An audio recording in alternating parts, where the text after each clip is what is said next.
Hello, everybody. My name is Nestor Hernandez, and today I have the pleasure to introduce you to my beautiful wife. Her name is Alison Hernandez, and today we're gonna discuss about the the evolution of phone communication in general. Um, how are you? Good. Okay.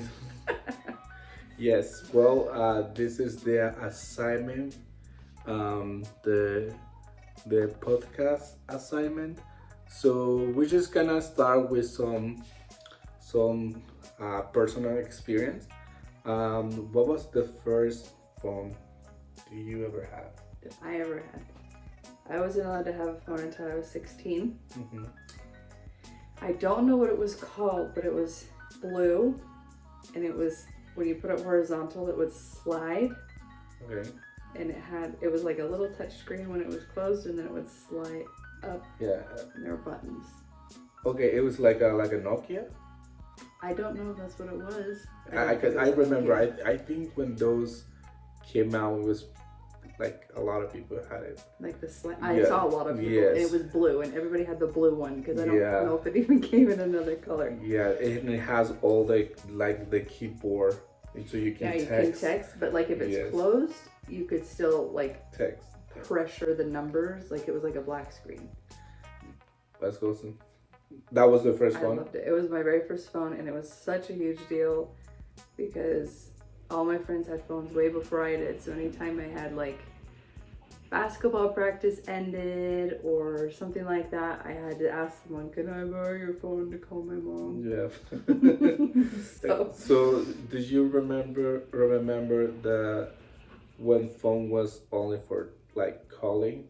yeah, Yeah. there was a landline. Okay. And there were a couple of them around the house, and we had a specific way that we were supposed to answer the phone because it was the family phone. Mhm. So I'd say, "Hello, LaFaves, this is Allison speaking." So we all had to rehearse that and say it with our own names, me and all my siblings. Yeah. When I was in El Salvador, I remember we have those that are like that you start from the number rotary phone? all the way to the zero, and then go back. That was pretty cool. I remember like having one of those, and it was like, man, this is awesome. I don't think I ever used one. My grandma collected a bunch Yeah. of like things from what are they called? What are they called? Heirlooms. And she had one of those in her thing. I didn't realize you actually used one in real life. We would Yeah. just play with it. Yeah, I think I was like 7 or 6. What color was it? It was red. A red Yeah, one? I still That's remember. cool. It was a red. It was a red phone. That's cool. Yeah, so it was like a home line, and Just makes it feel like it's an emergency phone. yeah. It's a red phone. Yeah. Okay. So moving on, the next question will be, how do people change daily life, or like having the evolution of the phone? How do you think that people like change their daily life? You know, with this new technology now that we have smartphones. With And- smartphones. Yeah, with the smartphones. Because I in feel general. like it slowly changed Mhm. from like the first cell phone Mhm. all the way up till now Yeah. with the smartphone. I think people don't have to think as much, and so they don't. Mhm. Because you can find anything you want on the phone, Mhm. or you can get on Google Maps and That's you true. can get an address. I don't really will know how to get into an address if I don't have Google Map. It's so funny It's- because I remember as a teenager, before smartphones were a thing, and this is only a few years before smartphones did come out, but like having to get on a computer and look up the maps, and then sometimes you would print it off if you had a printer, and you could take it with you, or I would just look at it and I would just kind of like memorize where all the turns were. Or sometimes if I really wanted to challenge myself, living here in Utah, everything's on a grid.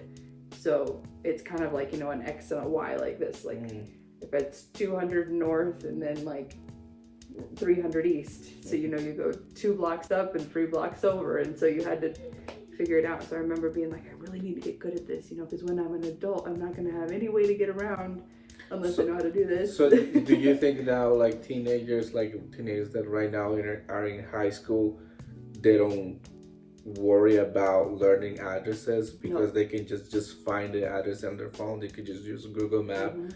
or Or send even me your memorizing pin. phone numbers or anything. Like, yeah, Yeah. you don't have to remember anything in your brain. I don't even know your phone number. You don't Yeah, you know your mom's though, right? I do know my mom's phone number because growing up in Miami, that was technically my phone as well. So okay, so you when had so when my friends wants to contact me, so I use my mom's phones for everything. So yeah, but I remember she had like a Nokia. It was like super old. Was it a flip or was it No, it was just like a white Nokia. like a little? Yeah, yeah. I remember like that's the one I used. Like you have to Like six Yeah, times yeah. to get to the right letter. yeah 6 or 3 times. So A B It's C. four Number is the one, I maximum. think is one A B C. Mm-hmm. Yeah, it goes like that. It took forever to text somebody. Yeah, yes. Which is Definitely. probably why the texting language came up. Like, my brother still, this annoys the heck out of me. He still texts, like, are you okay? Like, are you okay? And I'm like, you don't have to do that. All of the letters are in front of you. It's not like Yeah, are there's- you? It's Okay, like not yeah. a struggle to Yeah. spell out a whole word anymore. But So this is like bring me to when I was let's see, maybe like to think how easy we have right now and how difficult it was kind of like in the past, maybe when pioneers or I don't know, but do you know how the people used to communicate before? well, before there were even phones, like letters. Letters probably. Letters, or you got your news from the newspaper or from other people. You ride your horse over to your neighbor's house and talk to them. Well, even before cell phones though, because even having a car phone, that didn't come out until the 80s. You still had to be at your house to call somebody or at work to call somebody. So even then, it's just like you kind of just had to have this trust in life and just how things worked, because I know my husband usually comes home at 5. If you weren't going to be home at 5, then you had to be at the office calling your wife and saying, hey, I'm not going to be home until this time. And then if you weren't, it's like, hopefully he's okay. Like, there's no way to, I think people were more patient because of that though back then, because there was no, like, you couldn't ever get an immediate response for anything. You just had to be okay with whatever happened and assume things were fine if they weren't fine. Yeah, I know. So- It definitely help us to be to communicate with the people that we care. For example, I remember like before WhatsApp, before all of that, like you have to buy like a card and put some credit, to you, so you can be able to call to my country, call to El Salvador. And I remember my mom usually buy like $10 like phone card, like credit on Yeah. the little card. yes, thing. so Yeah. she can be able to communicate with us. But now that we have WhatsApp, you don't have to You do just that. need the internet connection. Yeah, you just need the internet connection, and it's easy. It doesn't cost you more, so that's like kind of like it kind of like brings us all together, in a good way, and but it's always like the negative side, and that bring me to, I guess, to my last question: what kind of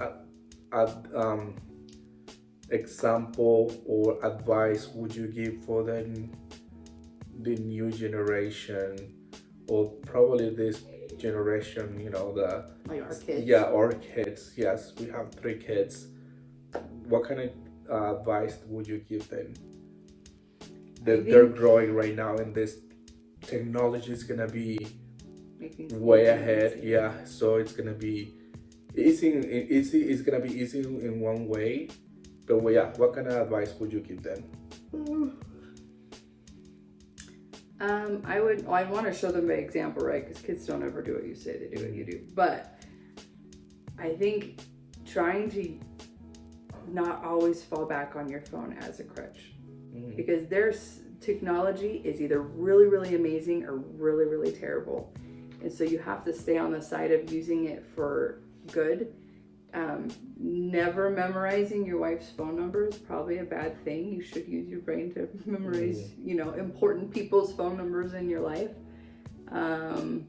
Memorize your own address, those kinds of things. But also allowing yourself to take time away from your phone so that you can let your brain have an imagination, because that's so, especially for growing brains, it's so good for you to not always have every answer at your fingertips all the time. Allow yourself to discover and to experience life without feeling like you have to take a picture of every moment, just letting yourself live, and then using technology for, I think, what God's intended purposes were. I mean, some of the amazing things that are coming out with AI and family history and all this stuff, I think God wants us to have technology, but we have to kind of fight that natural man and only use it for with things that are good for us and beneficial.